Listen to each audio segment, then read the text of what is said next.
Bonjour à tous, comme vous le savez, l'INSERM est présent sur l'ensemble du territoire national et même au-delà. Alors à l'occasion de la fête de la science, nous avons décidé de vous ouvrir les portes de nos laboratoires. Aujourd'hui, nous nous rendons dans la belle ville de Lyon. Allez, c'est parti!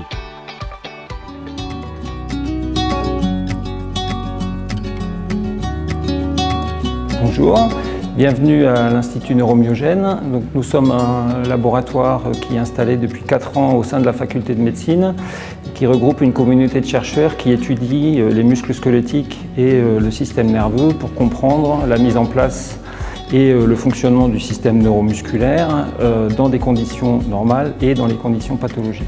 L'installation dans la faculté de médecine à proximité des hôpitaux nous permet d'avoir une grande proximité avec le milieu médical et nous avons de nombreux médecins qui travaillent dans le laboratoire. Et pour développer nos recherches sur les maladies neuromusculaires, nous avons un étroit partenariat avec l'Association française contre les myopathies et le Téléthon au travers d'un plan stratégique qui s'appelle MyoNeuralp et qui regroupe les principales équipes qui travaillent sur les maladies neuromusculaires en Rhône-Alpes. Et je vous propose que maintenant on se déplace pour aller vraiment au sein du laboratoire. Donc là, on est en train d'arriver au cœur du laboratoire, dans les couloirs où se distribuent les différentes équipes et les 250 personnes que constitue notre institut.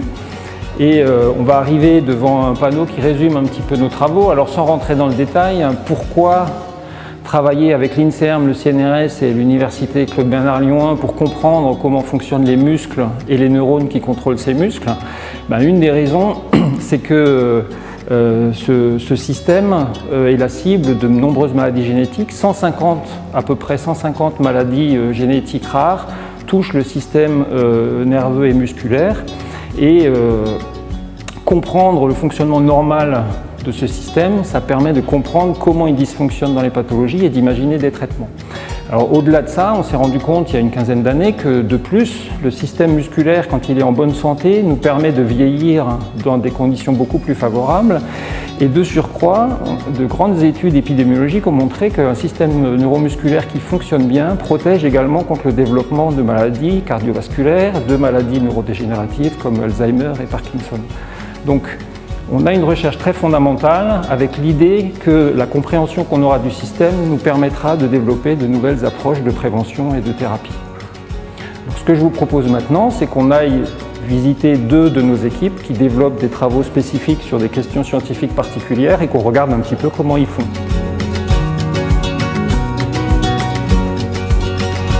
Donc là, on arrive dans l'équipe de Julien Courchet, qui est un jeune chercheur qui est arrivé des États-Unis et de l'Université Columbia à New York il y a quelques années pour développer une équipe de recherche qui étudie la façon dont les neurones créent leur arborisation et créent des connexions avec les autres neurones et plus précisément comment les petites usines dans les neurones qui produisent l'énergie sont importantes et que la façon dont leur déplacement influe sur la capacité des neurones à faire des connexions. Donc ça a un intérêt fondamental, ça a aussi un intérêt de comprendre comment ça dysfonctionne dans certaines pathologies du cerveau, notamment dans des modèles d'autisme. Bienvenue, donc mon équipe cherche à comprendre comment se forment les réseaux neuronaux et pour réaliser ce projet, nous avons bénéficié d'un financement européen, ce qui nous a permis de faire l'acquisition d'un microscope pour imager la bioénergétique neuronale en temps réel. Et c'est le type d'expérience que des étudiantes comme Marine vont pouvoir vous présenter. Bonjour, je suis Marine Lorfranchi, je suis en 3e année de thèse dans l'équipe de Julien Courchet. Et donc nous étudions la production d'énergie lors du développement neuronal. Donc pour cela, l'une des expériences que l'on fait est de suivre les usines énergétiques que l'on appelle nous des mitochondries dans le neurone et plus précisément dans l'axone, qui est en fait un prolongement qui peut faire jusqu'à plus d'1 mètre chez l'homme. Donc afin d'éliminer le bruit de fond, nous changeons le milieu de culture qui est coloré de notre boîte de culture par un milieu transparent. Ensuite, nous mettons les neurones dans une chambre thermostatée afin qu'ils restent viables lors de l'expérience. Donc vous pouvez voir ici les neurones qui sont en vert et à l'intérieur, les mitochondries sont marquées en rouge. Cette expérience nous permet d'observer la mobilité des mitochondries tout au long de l'axone. Ok, donc là on arrive dans le laboratoire du professeur Christophe Marcel. Donc Christophe est un des grands spécialistes mondiaux de l'étude de la formation des muscles au cours du développement embryonnaire. Donc il nous arrive de Melbourne en Australie pour développer son équipe ici. Et il développe des méthodes de microscopie avec un système original qui est l'étude de l'embryon de poulet. Donc à travers la coquille, ils arrivent à filmer le déplacement des cellules musculaires et la formation des muscles pendant que l'embryon se développe et qu'il est vivant. Donc ça permet non seulement de comprendre comment les muscles se forment quand tout va bien, et ça permet aussi d'imaginer des stratégies thérapeutiques pour essayer de remédier à des problèmes de développement musculaire ou de pathologie musculaire dans les maladies neuromusculaires. Oui, donc dans mon groupe, nous travaillons sur le développement du muscle squelettique dans l'embryon de poulet.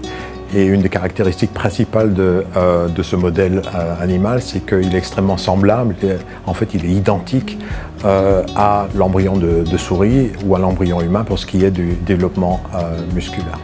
Alors une autre caractéristique du poulet, c'est que d'abord c'est un modèle qui est extrêmement bon marché par rapport à la souris, c'est sans doute 10 fois moins cher que d'utiliser des souris. Une deuxième caractéristique qui est évidente sur cette image, c'est que l'embryon de poulet est directement accessible. Donc on ouvre la coquille, on a accès directement à l'embryon. On peut l'observer, on peut lui faire des manipulations ou, comme ici, on voit des expériences qui sont extrêmement rapides et efficaces pour inhiber ou activer l'expression des gènes dans l'embryon et puis évaluer les effets que ça peut avoir sur le développement du muscle de l'embryon. Donc l'avantage de l'embryon de poulet, c'est qu'il est directement accessible et on peut donc utiliser des techniques d'imagerie en utilisant des microscopes sophistiqués pour aller voir dans l'embryon lui-même le développement des muscles. Et ici, on voit le muscle complet dans l'embryon, où ici, nous voyons des cellules qui se divisent, des progéniteurs musculaires, des cellules souches du muscle de l'embryon qui sont en train de se diviser.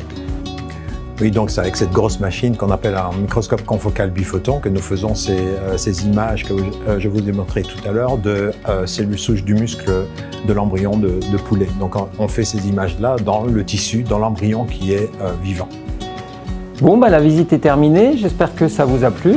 Et maintenant, nos équipes vont retourner travailler puisque, comme chacun sait, quand la recherche avance, c'est la santé de tous qui progresse.